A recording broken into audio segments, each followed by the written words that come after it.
que tu peux tout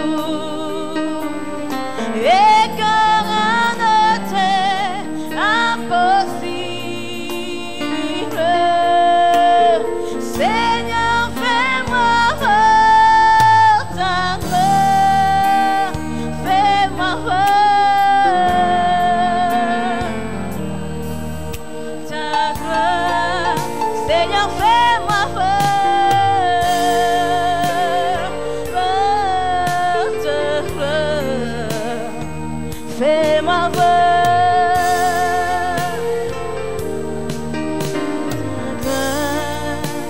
Oui, Seigneur, nous sommes là ce soir parce que nous croyons, Seigneur, que tu es Dieu. Nous croyons, Seigneur, que peu importe la situation qui est dans notre vie en ce moment, nous avons penché nos regards vers les hommes, mais nous n'avons pas eu gain de cause. Nous avons penché notre confiance vers nos parents. Ils nous ont laissé tomber. Ils ont mis nos dossiers dans les tiroirs. Ils ont mis nos dossiers dans les poubelles. Nous avons pensé, Seigneur, que l'homme pouvait nous venir en aide. Mais aujourd'hui, on se retrouve dans la même situation. Et nous sommes arrivés à la fin de nos limites ce soir. Voilà pourquoi nous sommes là. Pour que tu puisses nous montrer ta gloire ce soir. Pour que tu puisses nous montrer ta gloire ce soir. Parce que notre esprit reconnaît ce soir que tu peux tout. Cette situation de désert ne pourra plus exister dans ma vie. Cette situation rude ne pourra plus exister dans ma vie. Parce que dès aujourd'hui, j'apprends à te faire confiance. J'apprends à me lancer. J'apprends à te faire confiance. Saint-Esprit, je t'invite dans ma vie. Dirige-moi, oriente-moi, conduis-moi pour ta gloire, Seigneur. Donne-moi la force de résister à mes faiblesses. Donne-moi la force, Seigneur, de lutter contre le vol des dîmes. Donne-moi la force, Seigneur, de lutter contre toute pensée négative dans mon esprit. Donne-moi la force, Seigneur, de ne pas m'éloigner de toi. Mais que ton esprit en moi me donne la certitude que peu importe la situation, tu restes et tu resteras le seul Dieu. Alléluia. Quiconque croit qu'il dise Amen.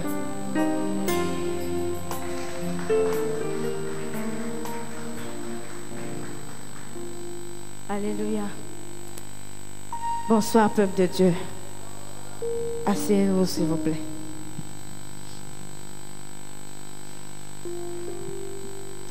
Vous qui êtes derrière, s'il vous plaît, essayez d'approcher devant. Essayez d'approcher devant.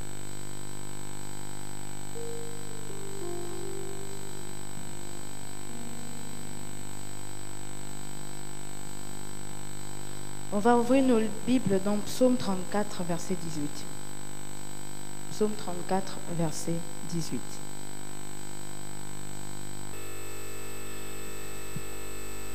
Il dit, l'Éternel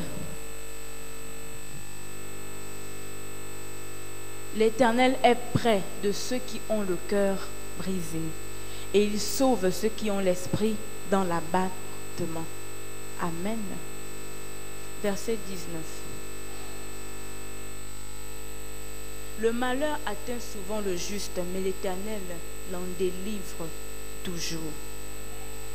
Il dit, le malheur atteint souvent le juste, mais l'Éternel l'en délivre toujours. Qui Dieu appelle le juste? Qui Dieu tend son regard lorsque il a le cœur brisé? Hier, la prophétesse soulignait dans le livre de Samuel l'histoire de Anne que Pénina mortifiait jour et nuit parce qu'il lui manquait des enfants. Anne avait ce qu'on appelle le cœur brisé, l'esprit dans l'abattement, l'amertume dans l'âme. Mais cette situation, ce problème qui venait vers Anne n'a pas donné motif à Anne pour sortir comment? De l'église. Hier, nous avons appris que l'amertume dans l'âme que nous ressentons, c'est Dieu qui donne le signal à notre esprit pour communiquer avec nous. Et il le confirme dans les livres de psaumes, qu'il est près de ceux qui ont le cœur brisé. Il est près de ceux qui ont l'esprit dans l'abattement. Parce que ce cœur brisé et cet esprit dans l'abattement il cause ça pour que toi, tu reviennes comment? À lui. Parfois, la situation d'amertume que tu peux passer, c'est une maladie, c'est un problème financier, c'est une difficulté dans ta vie sociale ou économique. Cette situation est là pour attirer parfois l'attention. Parfois, on le dit souvent comme ça. Mais aujourd'hui, tu as eu la preuve que la difficulté que tu passes n'est pas parce que Dieu ne t'écoute pas, mais parce que lui-même, il provoque ça pour que tu reviennes vers l'autel et tu le cherches plus qu'à jamais. Parce que l'homme a souvent tendance, lorsque tout va bien dans sa vie, il met Dieu en arrière-plan. L'homme a souvent tendance que lorsqu'il y a un petit battement dans son cœur concernant une difficulté, la première réaction qu'il a, c'est de voir d'abord son parent. C'est de voir d'abord quelqu'un qui peut dire, oh je sais, tel peut d'abord commencer à m'aider. Il oublie que l'Esprit de Dieu est la priorité. Le Saint-Esprit est là. Il a provoqué cette situation pour que tu viennes comment? Vers lui. Et d'autres ne comprennent pas les signes. Mais l'évêque disait, qui comprend le fait que l'Esprit de Dieu vient vers la personne pour lui donner un signal? C'est celui qui a quoi? L'Esprit de Dieu en lui. Voilà pourquoi on a passé les 21 jours, 3 semaines de réanimement du Saint-Esprit en toi et en moi. Parce que l'évêque a compris, l'Esprit de Dieu a compris que ça ne sert à rien de programmer des bénédictions dans la vie de tout un chacun si lorsque Dieu essaie de nous ramener vers lui, nous ne comprenons pas les signes. Mais qu'est-ce qui fait que nous ne comprenons pas les signes? C'est parce qu'on n'a pas l'Esprit de Dieu qui nous atteste que cette situation qui vient n'est pas là pour nous chasser de l'église, n'est pas là pour nous amener dans la honte, n'est pas là pour nous jeter entre les mains de nos ennemis. Mais cette situation est là, la douleur que tu vis en ce moment, l'amertume que tu ressens, le problème que tu ressens en ce moment, cette situation est là pour que tu te retournes vers Dieu et tu constates que Dieu seul est capable de t'aider. Parfois, Dieu provoque même la querelle entre frères. Il provoque même que ton frère te déçoive. Parce qu'il sait que tu as plus d'affection vers ton frère que le Saint-Esprit. La preuve en est, on va t'appeler que oh, ton enfant, on a attrapé ceci, on a fait ça. La première réaction c'est, je cherche à appeler mon oncle. Je cherche à appeler X qui peut m'aider. Tu ne cherches pas à dire que laisse-moi d'abord aller chercher l'orientation du Saint-Esprit ou à l'église, à l'autel. Peu d'entre nous, on a cette réflexion. Amen. Mais Dieu nous fait comprendre qu'il est près de ceux qui ont le cœur brisé. Il est près de ceux qui ont l'esprit dans l'abattement. Il est près de nous, pourquoi? Parce qu'il sait qu'à ce moment, nos émotions sont sensibles. Nos décisions sont très délicates. Et si tu n'as pas l'Esprit de Dieu, tu ne pourras pas comprendre l'orientation. Que ce qui se passe en ce moment dans ta vie, c'est Dieu en train d'interpeller ton attention. Il y a d'autres personnes qui me disent, oh, je me repose d'abord. Je suis d'abord un temps à la maison. Parce que j'ai trop de soucis, laisse-moi d'abord me reposer. Je veux mettre les idées au clair. Mais quelle idée tu vas mettre au clair? Puisque la situation que tu vis en ce moment, c'est Dieu qui provoque ça pour que tu te rabattes vers l'autel. Mais tu décides de rester à la maison pour chercher les idées au clair. Et tu finis par te décourager, t'affaiblir. Et après, du coup, tu prends la lourdeur pour arriver dans la maison de Dieu. Et tant de bénédictions passent, tant de choses, nous les faisons défiler devant nos yeux. Amen.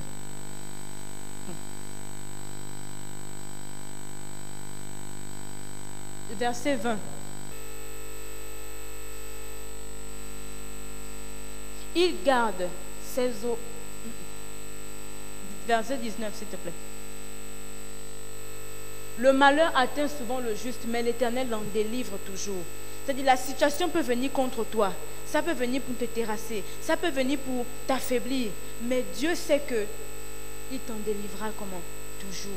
Il n'y a aucune situation, gardons en mémoire qu'il n'y a aucun problème qui peut venir te déstabiliser ou te faire perdre la foi. Tu as pour exemple qui? Job. Dieu a laissé que le diable atteigne la vie de Job. Mais le diable n'avait pas l'autorisation de toucher la vie de Job. Il pouvait toucher ses biens, il pouvait toucher tout ce qu'il gagne. Mais sa vie, il savait qu'il n'avait pas le droit de le toucher. Mais pourquoi Dieu ne permet pas que le malheur puisse atteindre le juste? Pourquoi Dieu ne permet pas que, le malheur puisse te déraciner de l'église? C'est parce que tu es juste. Et tu es juste comment? Par la donne de la dîme. Comment Dieu t'appelle juste? Par la fidélité que tu dégages dans sa maison. Hier, on a vu le sac, la démonstration du sac percé. Amen. La démonstration du sac percé. Ça veut dire, tant de personnes, Dieu nous voit dans sa maison comme juste. Lorsque nous prenons la décision de le suivre dans la fidélité et la loyauté. Autrefois, on a été évangélisé, on est arrivé.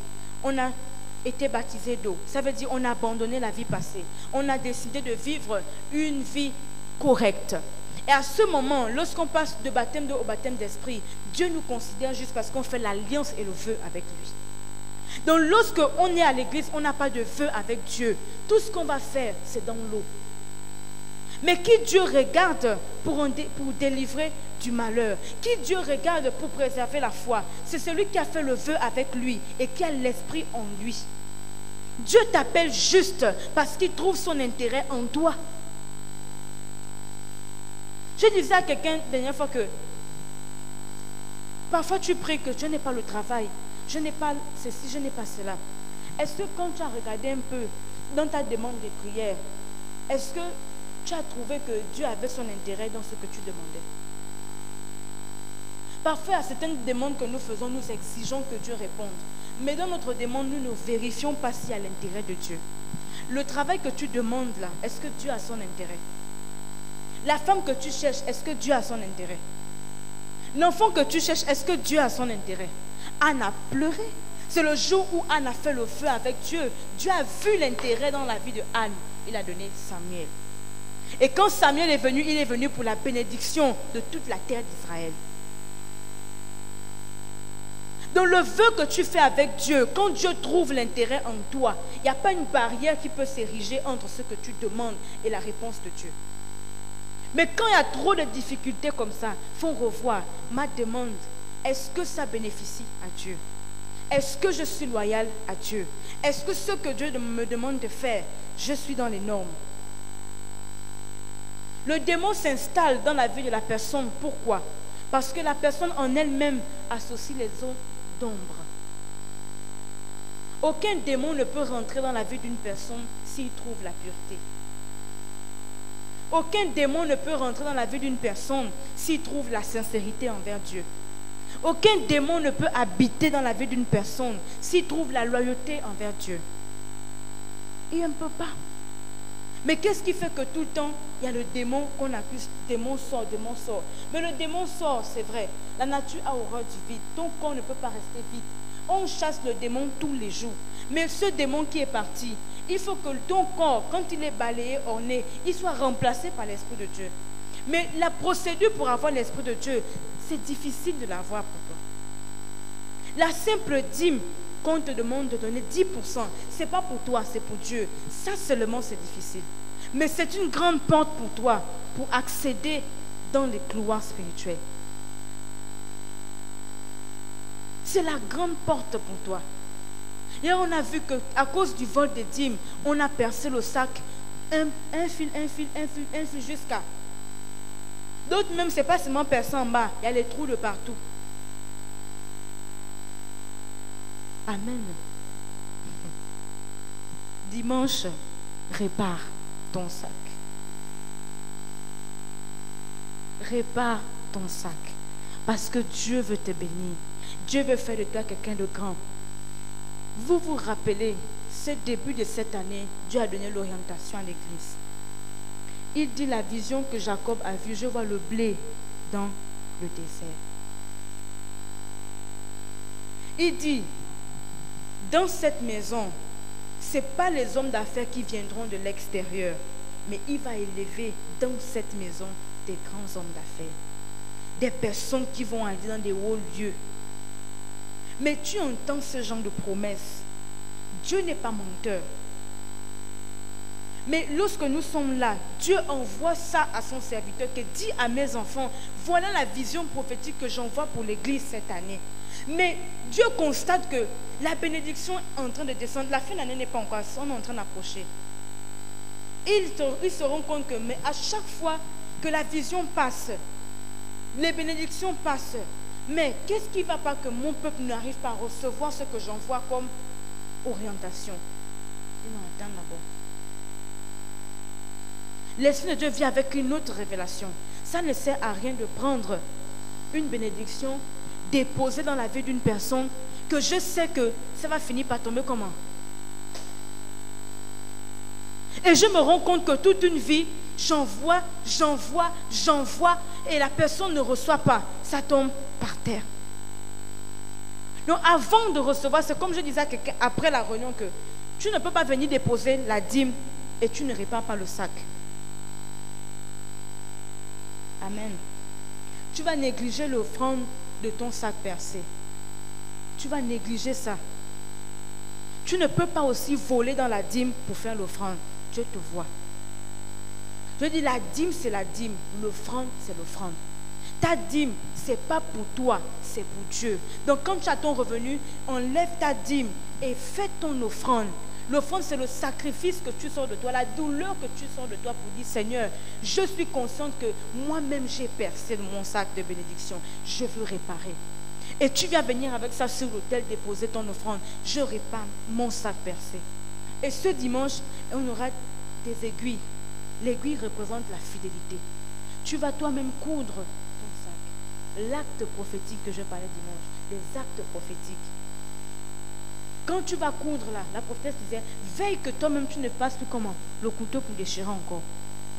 Parce qu'il n'y aura pas deux fois le même propos. C'est ce que je suis en train d'expliquer tout à l'heure. On part à la fin d'année.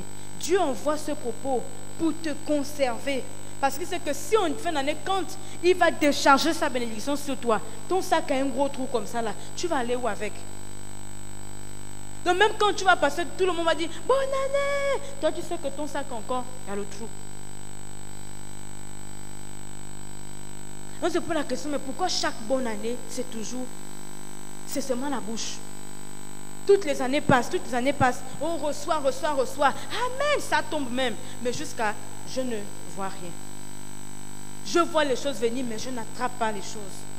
Tu es conscient que c'est ça, c'est percé. Donc dimanche 27, résous ton problème. Répare ta fidélité, ton alliance, ton vœu avec Dieu. Et résous ton sac percé. Le sac percé, c'est pour toi. C'est Dieu qui... Le sac représente l'église, les bénédictions qu'il donne à l'église. Toi, qui es voleur de dîmes, ça n'est fait que se déchirer. Résous ça. Rends à Dieu ce qui est à Dieu et résous ton sac pour recevoir la bénédiction qui est réservée aux fidèles dîmeurs. Lorsqu'on vous bénit, lorsqu'on nous bénit avec l'onction d'huile, c'est une portion d'huile qui descend pour venir faire chaque chose spécifique dans notre vie. Mais tu ne peux pas déposer la dîme, on te bénit et tu as un gros trou comme ça dans le sac. Résous ça, bats-toi, résous ça. Ça fait tellement mal que l'homme de Dieu s'égosille à prier toutes les nuits. Non, vous déposez des demandes de prière. Et les pasteurs, les évêques, toutes les nuits on prie. Mais on va prier pour une personne que le sac a un gros trou comme ça, là, quelle douleur. Et après, oh, j'ai longtemps, j'ai sacrifié, je n'ai rien vu. Mais tu n'as rien vu jusqu'à la personne est partie. Aujourd'hui, vous recevez la révélation que tant de bénédictions sont retardées parce que moi-même, j'ai déchiré comment mon sac de bénédictions. Et aujourd'hui, je répare parce que tant de larmes ont été versées pour que toi, tu sois là assis. Et bénéficie de ça parce que tu as été appelé au bon endroit. Et maintenant, en étant au bon endroit, tu ne peux ne pas rien recevoir. D'autres sont au mauvais endroit, au mauvais moment avec des mauvaises personnes. En train de prier, mais l'endroit n'est pas favorable. Toi, tu es au bon endroit avec des bonnes personnes. Mais ce que tu fais est défavorable. Amen.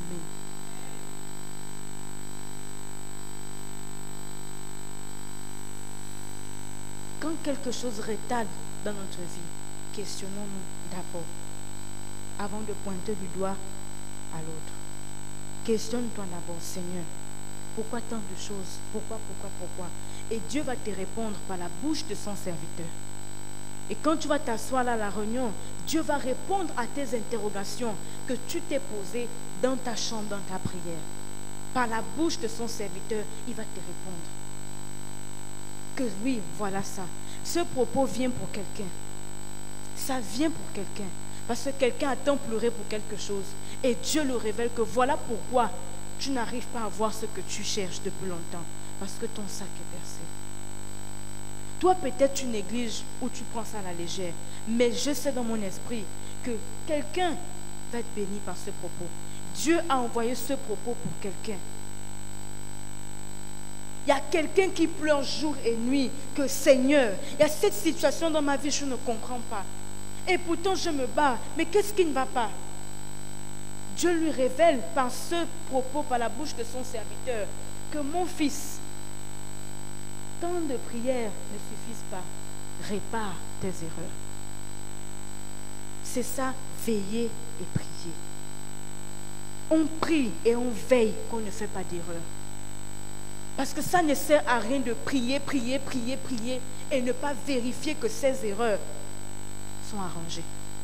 Parce que c'est là où on est retardé, par nos propres erreurs. Même là, on va quitter, aller chasser les démons. Rien ne va changer parce que tu n'as pas réparé ton erreur. Amen. Là, il n'y a pas de démon, il n'y a pas de délivrance à faire. Répare tes erreurs. Il n'y a pas de démon. Il n'y a pas, il y a une prière spéciale. Oh, le démon me persécute. Il n'y a plus ça. Répare tes erreurs. Parce que Dieu te dit qu'il est à côté des personnes qui ont le cœur brisé, l'esprit dans l'abattement. Il dit, il vient en aide aux justes. Mais tu te rends compte que tu n'es pas aidé depuis là. Pourquoi? Parce que devant Dieu, tu n'es pas considéré comme juste. Lorsqu'on voit l'histoire de Lot, l'apôtre Paul considérait Lot comme juste, mais Dieu le considérait injuste à cause de l'entourage où il était. Ce n'est pas parce qu'il pratiquait les mauvaises choses. Il n'était pas dans l'histoire de la sodomie et tout ça. Mais le simple fait d'être dans une ville qui pratique ça et la présence des gens autour de lui, Dieu l'a considéré injuste. Il fallait la prière d'un juste pour que Dieu sauve Lot de Sodome et Gomorrhe. Voilà pourquoi on élève nos voix en faveur du Gabon. Parce que l'évêque expliquait que ces 21 jours de gloire ont beaucoup à voir avec notre nation. Dieu va porter le jugement sur les autels ancestraux du Gabon et l'autel de ses enfants. Donc lorsqu'il portera le jugement, s'il n'y a pas de justes qui élèvent la voix en faveur de notre pays, toutes les douleurs qu'ils ressentent, on se rapproche de l'autel pour élever la voix en faveur du Gabon, le jugement sera rude. Et vous, enfants de Dieu, votre propre autel, Dieu va aussi porter le jugement. Ton autel qui est bâti là, est-ce que c'est le rempli de mensonges? Voilà pourquoi il disait hier, prépare-toi. Prépare ton cœur, prépare ta vie. Parce que quand Dieu va porter le jugement sur ton autel, il ne trouvera pas les vœux non accomplis. Donc c'est là où il expliquait que vous comprenez que ces 21 jours de gloire ne viennent pas de l'évêque. Il se réveille pas un matin, ces 21 jours de gloire. C'est l'esprit qui l'oriente. Ce n'est pas lui qui commande Dieu, c'est Dieu qui l'oriente. Il dit à mon peuple que je vais visiter les autels ancestraux du Gabon. Et là où tu es là, ce n'est pas quelqu'un qui va venir critiquer à tes oreilles que tu es conscient que c'est Dieu qui parle. D'autres sont dehors, ils vous attendent. Ça n'a pas encore commencé. D'autres sont même là, assis à côté de toi. Ils attendent, on va encore voir ce qu'il va placer comme 21 jours de gloire là. Et vous écoutez beaucoup de ces choses. Mais c'est à vous maintenant de comprendre, de fortifier votre propre esprit. Parce que le salut est personnel. Chacun répondra de son âme devant Dieu. Chacun répondra de son âme. Lui, il dira, j'ai fait ma part. Mais chacun répondra de son âme. Il vous a montré, il nous montre la voie du salut. Que c'est Dieu qui parle à son peuple. Il parle à son peuple. Maintenant, si toi étant assis, tu ne défends pas la parole de Dieu en toi, pour te laisser acculer par tout le monde, pour te laisser opprimer par tout le monde, entendre beaucoup de choses. Écoutez bien, l'autre ne pratiquait pas le sodomie, il était au milieu de gens qui faisaient ça, et Dieu le voyait injuste. Tu es à côté de gens qui parlent mal de ce que Dieu envoie comme propos pour te bénir. Dieu ne te voit plus dans la liste des personnes justes. Et là, ce vent qui arrive, tu te retrouves comment? Emporté par toutes les personnes qui parlent comment? Mal. Et même si cette campagne venait pour te bénir, toi-même tu t'es disqualifié. Parce que tu es entouré de personnes qui parlent comment? La bêtise. L'on dit qui ne dit rien consenti. Tu ne peux pas dire que j'écoute seulement. C'est eux qui parlent. C'est eux qui parlent. Mais tu es assis, tu écoutes, c'est eux qui parlent. Ce qu'ils disent, c'est une sémence dans ton esprit. Tu es là assis, je parle, c'est une sémence dans ton esprit. Le Saint-Esprit administre sa parole dans le cœur de tout un chacun selon la dimension de foi. C'est de la sémence dans ton esprit. Qu'est-ce qui te fait arriver continuellement à l'église? C'est la semence que tu as reçue depuis le premier jour que tu as franchi le seuil de cette église. Cette sémence en toi continue à motiver ta foi jusqu'à arriver à faire 5 ans, 10 ans à l'église. Mais alors, la personne qui parle à côté de toi, n'est-ce pas aussi une semence qu'elle met en toi? Et demain, après-demain, quand tu vas t'alourdir, ce n'est pas à cause d'un démon, c'est la sémence que tu as reçue depuis le jour où cette personne avait commencé à mal parler à côté de toi. Tu n'as pas intervenu pour dire, je ne veux pas écouter ça.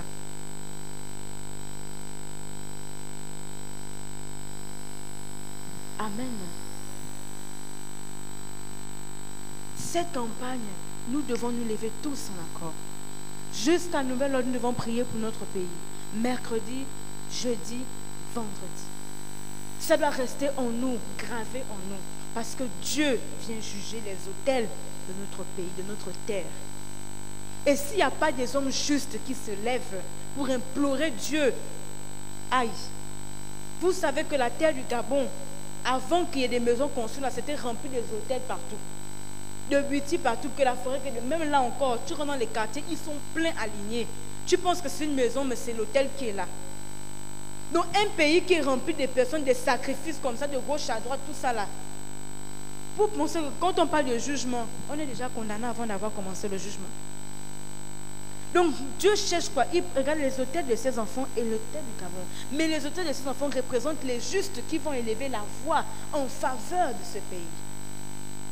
Mais si l'autel de celui qui ne lève la voix lui-même est rempli de mauvaises pensées, est rempli de faux vœux, est rempli de tout ça, qui est-ce qui va élever la voix pour ton pays? Si Abraham était injuste, pouvait-il se tenir devant Dieu pour demander à Dieu, toi qui es grand, si tu trouves même 5 justes, 10 justes dans la ville de Sodome, pourras-tu la détruire? Mais qui était Abraham pour se tenir devant Dieu?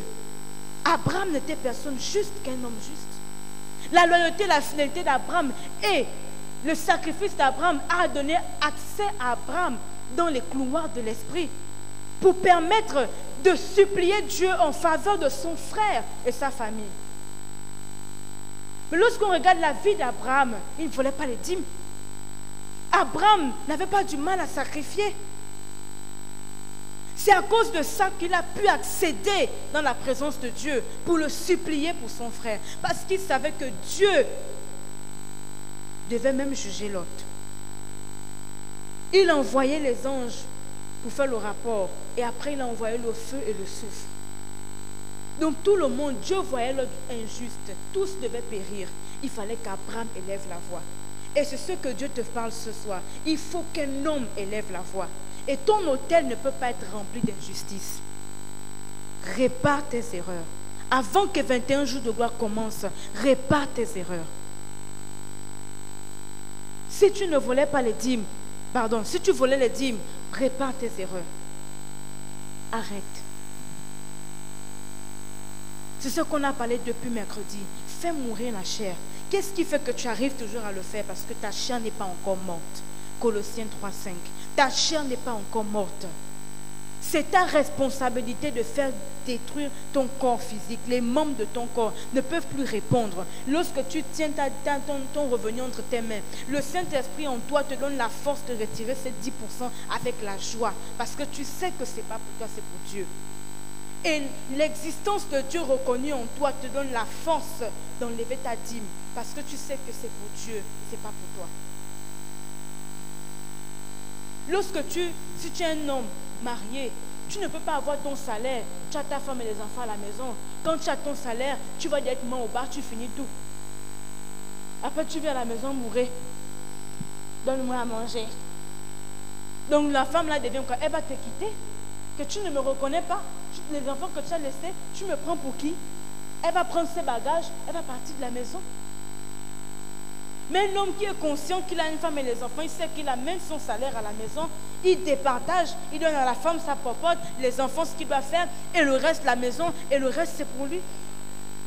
Ça c'est un homme qui a les responsabilités, qui est conscient qu'il a une femme à la maison. Il a des devoirs conjugaux. La conscience t'emmène à faire ce qui est correct. Donc Dieu, le Saint-Esprit, est notre époux. Mais nous savons qu'il y a sa part à donner dans ce que nous savons. Parce que nous reconnaissons son existence. Il dit, oh méchants que vous êtes, si vous ne pouvez pas donner à vos enfants des serpents, vous pouvez nourrir vos enfants. Comment moi, Dieu, je ne peux pas veiller sur vous? C'est-à-dire que si vous avez vous-même en vous le souci de vos méchants que nous sommes, on a le souci de nos enfants. On peut avoir au moins pitié, l'estime pour quelqu'un. Imagine ce Dieu qui n'a aucune erreur. Si Dieu nous ferme la porte parce que nous-mêmes nous sommes égoïstes, réparons nos erreurs. Vous allez voir que tant de choses vont passer comme ça. Vous allez vous poser la question, mais pourquoi j'ai retardé autant à comprendre? Pourquoi j'ai retardé autant? Vous voyez les vieilles mamans qui arrivent à l'église, là, parfois elles pleurent. Oh, si j'avais écouté ce message-là à ma jeunesse, si j'avais écouté, j'avais vraiment eu la bonne parole comme ça à ma jeunesse, si j'avais su que Dieu pouvait m'ouvrir les portes à cette manière, j'avais connu le sacrifice, j'avais connu ça. Mais elle a une foi dans son esprit que à sa jeunesse, elle n'a pas pu écouter, mais ses enfants vont bénéficier de ce qu'elle fait. Vous voyez maman comment, à son âge, elle n'a plus d'espérance de quelque chose de sacrifice qu'elle donne pour dire je vais avoir. Mais elle prend pour ses enfants et ses petits-enfants. Parce que sa vie, elle est en train de partir. Mais quand elle fait les propos, elle sait qu'elle a une famille. Et ce qu'elle fait, elle ne peut plus les avoir à sa vieillesse. Mais ses enfants qui viennent au monde, ses petits-enfants qui sont derrière, vont bénéficier de ces sacrifices. Et c'est ce que vous faites. Ce que vous faites, vous s'aimez sur l'autel. Vos enfants derrière vous vont bénéficier de ça. Si à votre temps vivant, vous n'avez pas vécu ça, mais vos enfants vont vivre ça. Ils n'auront plus du mal à servir Dieu. Ils n'auront plus du mal à sacrifier. Parce que vous avez porté le flambeau. Aujourd'hui, nous, on a du mal à comprendre Dieu parce que nos parents ont dansé toute la vie. Donc les racines d'une djembé, tout cela nous réclame. Mais on se bat pour nous délier de ça. Lorsqu'on se bat, ce n'est pas en vain. Parce qu'on sait qu'on a les descendants. Et lorsqu'on se bat pour ça, Dieu, il repart la lignée. Et tes enfants seront accessibles, faciles pour eux de comprendre Dieu. Dieu va les utiliser puissamment. Parce que toi, tu aurais déjà balayé le chemin. Voilà pourquoi l'évêque nous dit souvent, la chrétienté, la vie chrétienne n'est pas pour toi seul. Tes décisions, ce ne sont pas pour toi seul. Ce que tu décides à être dans la vie, ce n'est pas pour toi seul. Il y a ceux qui viennent derrière toi. Il y a ceux que tu mets au monde. Et il y a ta marque que tu dois laisser sur la terre. On ne peut pas te qualifier comme le monsieur qui aime toujours s'asseoir là. Qui aime toujours s'asseoir là. La dame qui aime toujours avoir des problèmes là avec la voisine là. Ou la dame qui aime toujours venir demander le cube là. On ne connaît même pas ton nom. On t'identifie par ce que tu aimes faire. Regarde la dame à la perte de sang. Toi et moi, on ne connaît pas son nom. On sait seulement que c'est la dame à la perte de sang. Parce que quelqu'un l'a qualifiée parce qu'elle a fait la perte de sang. Regarde comment quelqu'un peut être catalogué à ce point à cause du problème qu'il y a dans sa vie. Et nous ne pouvons pas laisser ça sur la terre, partir et laisser une étiquette pareille. Voilà pourquoi Dieu vient pour restaurer ta vie. Il faut qu'on te voie comme l'homme. On dit, lui là, c'était un homme de Dieu. Cette dame, c'était une femme de Dieu. Parce qu'il y a des personnes que tu as relevées dans la foi. Amen. Dieu est près de toi. Ne l'éloigne pas. Levons-nous, s'il vous plaît.